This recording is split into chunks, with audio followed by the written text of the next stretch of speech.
Welcome to FIL Your Boots, covering critical times of the season. FIL hosts industry experts, colleagues, and most importantly, local farmers like yourself, bringing you useful insights and different perspectives to help you drive performance on farm. Welcome to another podcast of FIL Your Boots, brought to you by FIL. I'm Bede Murphy, National Sales Manager for FIL. Today we're talking about the spring calving plan, or actually an analogy will be building a pizza or casserole. Debbs, would that be right? Yep. So spring is only a part of a season, and so I analogize it with being a pizza. So a pizza is a whole season, and you've got different bits that make up the spring and the mating and different bits like that. So our guest today, as we've already met her, is Debbs Taggart. Welcome, Debbs. Tell us about your farms, your location, your herd size, etc., your farming systems, if you wouldn't mind. Rightio. Thanks, Bede. So we are in an equity partnership for 7 years, and we're located halfway between Methven and Ashburton, and we've got two 36-a-side herringbones, and we run about 1150 cows peak on the 1st of November, and we are a system 4, and we distribute PK through bins out to the paddock at the moment, and we also feed silage. So our farm is called Green Tree Farms, and we're on Green Street, so we took the S and the T out and came up with Green Tree Farms. And then we have 3 wee farms, so we put 2 dairy farms. They needed to be fast-growing trees, so we put them at the poplars and the willows, and the runoff, it was going to be our stable, so we called it the Oaks. So that's where we are from. We've run managers for the last few years, and so this coming season we're going to go have a contract milker on. So you've got 2 herringbones, quite close to each other, but all your carving, you were saying earlier, is done all through one herringbone. Yep. So what we decided is we worked out that we could probably use some efficiency, so we carve through one shed, which is by the yard and where the calves go. So this past season we had a collie mob of about 400, so it was a big ask to go through one shed, but what it meant is that we could look after we had people that were that were actually dedicated to looking after our colostrums and giving them a good start to the year.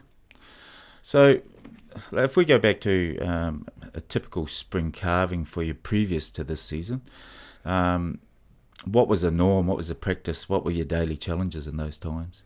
So I guess there's an attitude, whatever you like to call it, around collies. People just want to get the milk from these in the vat. Like we have to pick calves up and things like that. I love calving because it's a new start to life, and I believe that as a mother, I needed to have a good start to when I had my children, and to be honest, I didn't want to be rushed around after I'd excreted this child either. So with carving through one shed, it was labour, and so I also believe in spring, which is a busy time, we don't believe that we've got enough time to do what we need to do for those new mums. Yeah. Okay, but I see that they are the little time, the extra time that you spend there will actually pay off for the remainder of the season. Yeah.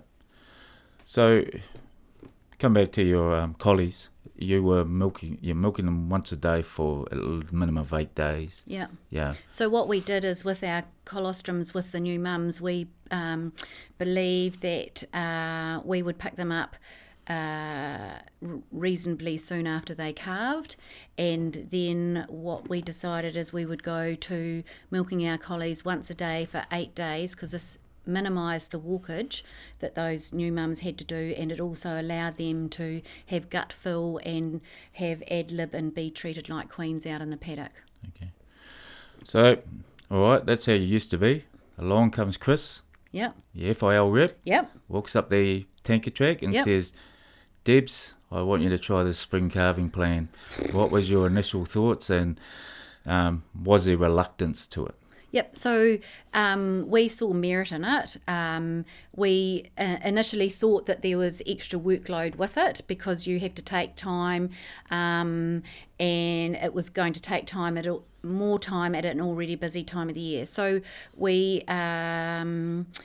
talked to our guys about it. We could see merit in it, and we talked to our team about it. And this is something that we wanted to implement, but we actually struck quite a bit of reluctance, okay, because they saw that it was extra workload. So in the past, we'd had teat sprayed, but we didn't, and we had put teat grease on the teats, probably most of the collies, but now we like to put it on all, and we can see that the udder health, and with the appropriate teat spray being used at the different times of the year, has given us better udder teat conditions throughout the season. So now we pre-spray our collies and do a bit of a strip, and then we milk them and we teat grease them before they go out, and we do it for 8 days so they've got fill. And therefore also the other thing is we haven't seen any negative results about the increase in mastitis with just milking them once a day, and also it means that in the morning we do them in the morning, and then you've got the rest of the day. So like when we had a mob of 400, those guys just did that one mob of 400 in the morning, and we weren't bringing them in twice a day because we felt that if they did it less, they were going to do a better job of it rather than doing it twice. So once again, going back to your pizza analogy, you were putting all the emphasis on the base before you put the toppings on. That's dead right. So we talked before we came in here about reluctance. You had one team member who was quite reluctant to using some plates and things like that to help analyse cows. So how did you get him on board? So this person's a reasonably strong character, very knowledgeable, but we could see benefit, and we felt that he was being a wee bit short-sighted. So what actually happened, one of the lights that came on for him is when we did a bulk milk sample and we had that analysed, and so it said that we had some hygiene issues, so we weren't using gloves, and that the teat spray wasn't being used effectively. And with the correct amount as in the coverage, and also that the vacuum wasn't being broken when the teats were being removed. So, and also it showed us that we had a staph problem, and so we couldn't understand, and he couldn't understand why our somatic cells were going up and down, and to say that we had a staph problem gave him an understanding of that's probably where it came from. Okay, so I guess one of the lights that came on for him was that he his wife had their second child. And this is a funny story.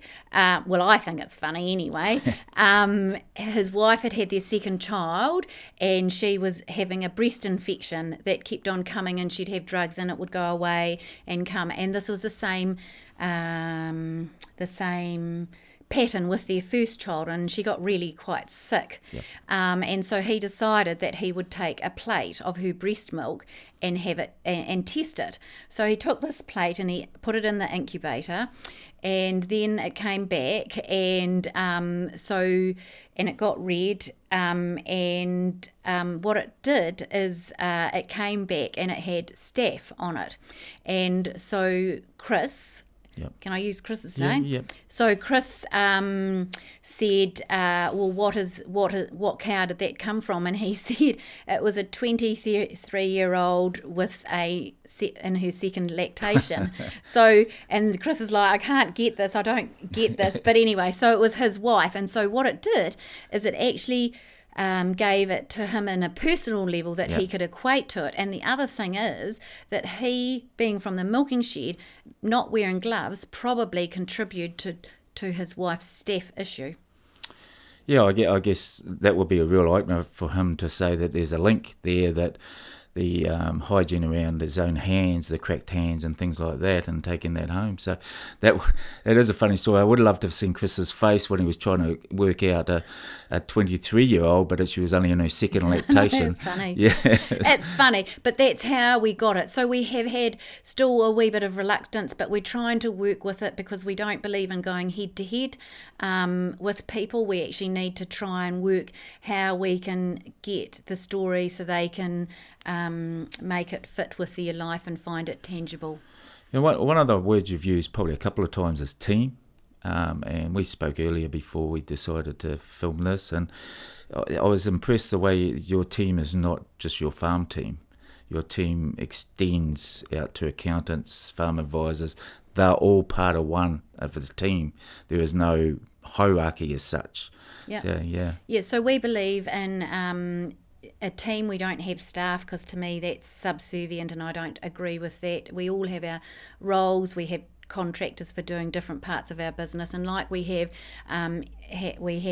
FIL supporting us with our chemicals and things like that. So it's not just about the chemicals, it's about your service that you get with them, the relationship that you build with them. And that's where, when Chris come to us with this spring planner, we trust him, and so therefore we could see merit. So we needed to work out how we could put that and amalgamate it into our pizza and what benefit that we could have with that. And so if we had a good base for the rest of our season, then our toppings, when we put them on, weren't going to fall off. Like, so when we do more milk production, it's not going to, our base, is not going to crumble or whatever. Yeah.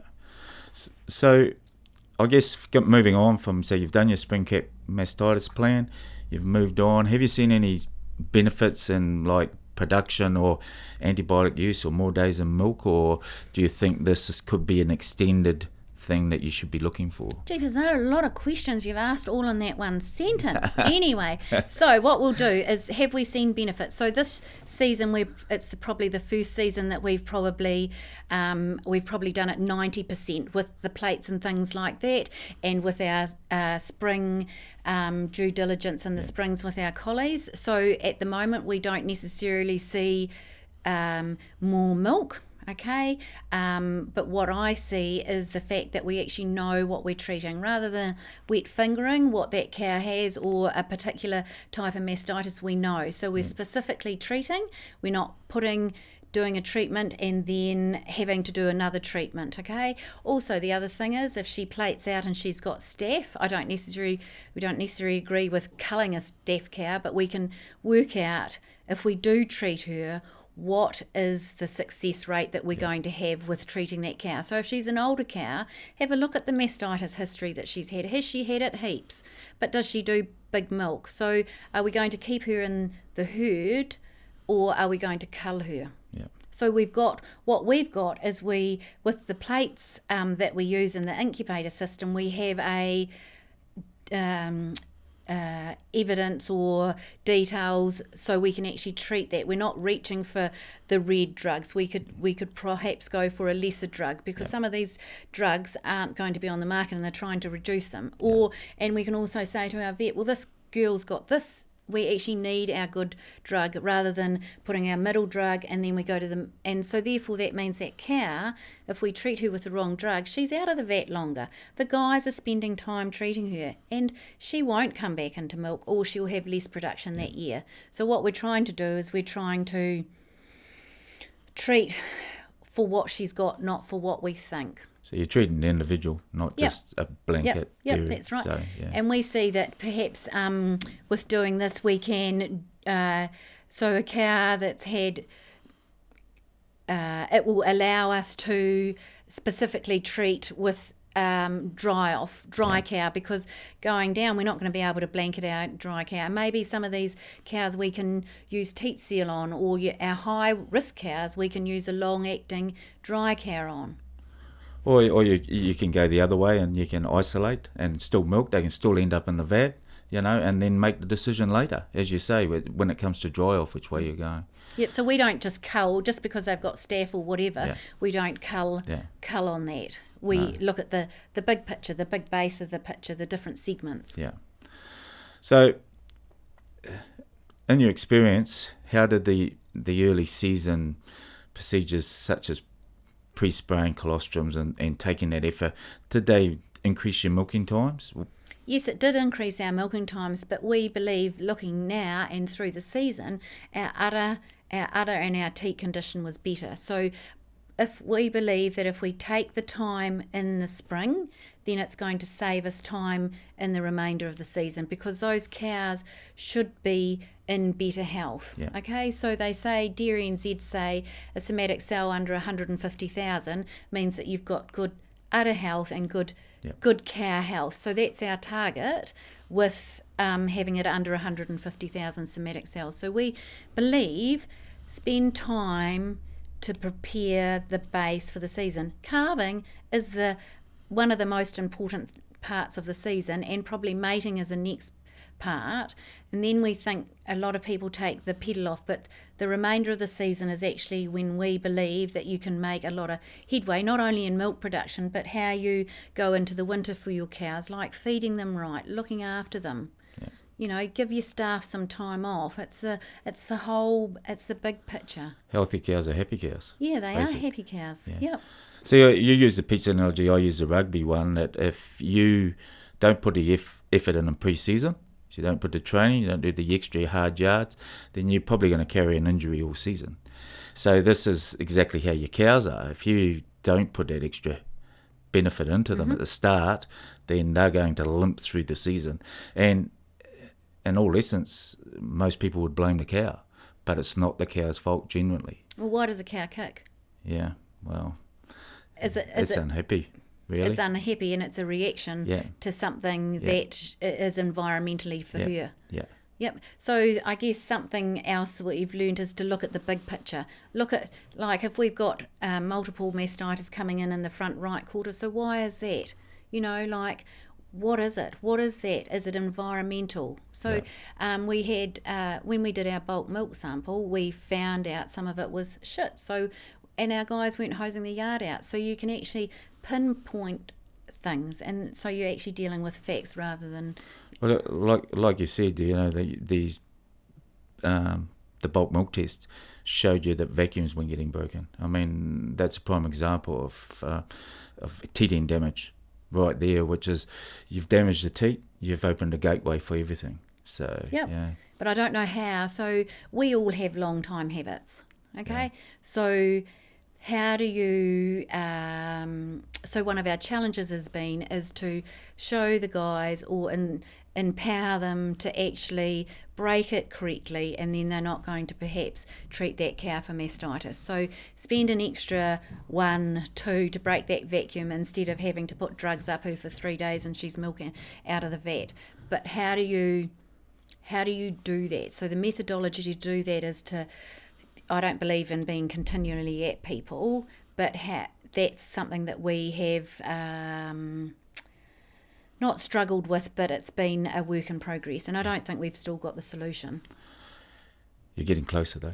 Yeah, I've thought about putting some cups on their fingers and removing it with the vacuum on or off, or creating like a something to show them the difference in it, and so they actually can feel it, touch it, see it themselves, rather than because that relates it to that person and what they're causing or what effect they're having on that cow. Yeah. So I guess to sum it up, I mean, as I say, Chris totted up your tanker track, gave you all these ideas, said, give it a shot. At the end of the day, was it worth it? Yep, we do. We like it. We like it because I don't know if the vets like it, to be honest, but anyway, because it's a wee bit of a conflict of interest. But yes, we like it.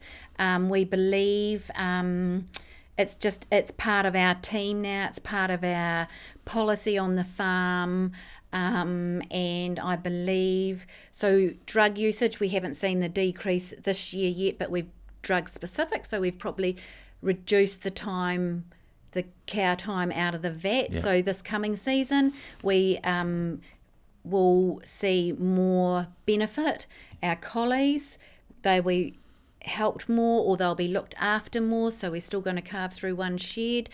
We've condensed our calving, so we are going to have some big collie herds So it's about, I guess, selling it to the guys that they spend the time once a day, not twice a day doing collies, once a day, do a good job. Yep. Do a good job, form the base of the pizza, and then your remainder of your season will carry on and be easier. So we will carry on the system. We will put the cows through the shed, the springers, before they calve to get them used to it, to teat spray them to see if we have any pre-mastitis. So next year, contract milker, first year contract milker. Yep. Big challenges, but shouldn't be because all the procedures are in place. Yep, so he's worked with us for 3 years. Yeah. Okay, so he knows we have a really good relationship, so we know where we're at. Okay, it's not as if we've got a cold person coming in that doesn't know how we work. We know how he works, and he's seen the benefits. So if you don't go forward for the benefits, then he's the wrong person. Does that make sense? And so he understands, and I guess we'll not throw in his face, perhaps put it out there about his wife and things like that, and the staff, and so the plates have a place, the procedures have a place. He wasn't a clean person in his hands, but now he wears gloves and he can see the benefit of it. So there will be challenges, but I also believe that he has seen that if you look after, and one of the big things I think he'll be really happy about is if you look after your collies, you're going to have more milk in the vat, okay? Yeah. Contract milkers are focused on milk in the vat, okay? So look after your collies. They're in the vat. They're going to produce more milk. They're going to have less health issues. And he's going to get paid more for more milk solids. Yeah. And he's going to reduce time his staff have to spend on cows and penos. So your message to him, probably. This is not what this was about. But his message to him is basically, don't go from the vat backwards, go from the cow forward. Yep. And that's what we've always said, is that you shouldn't be looking at the milk in the vat. You shouldn't be checking the tanker docket. What you should be doing is making sure your cows are healthy and they're fed well, and the milk will come. Yep. So you start at the cow and the grass. But most importantly, before you do that, is start with your team. Good team, good cows, good production. So, and you reminded me of a farmer in my area that always said to me, you look after the cow, she'll look after the vat. Yep. That's it. And Dead that's right. as simple as that. Yep. Hey, Debbs, thanks for your time today. It's been Great. a pleasure. Good. Sorry for asking you so many questions in one sentence. It's all good. Okay. So appreciate that. Thanks, Okay. Debbs, and good luck for the rest of the season and next season. Okay, Right. thanks, Bede. Okay, bye. Thanks for tuning in to FIL Your Boots. If you'd like to learn more about the topics covered in today's episode, talk to your local FIL manager or head to fil.co.nz.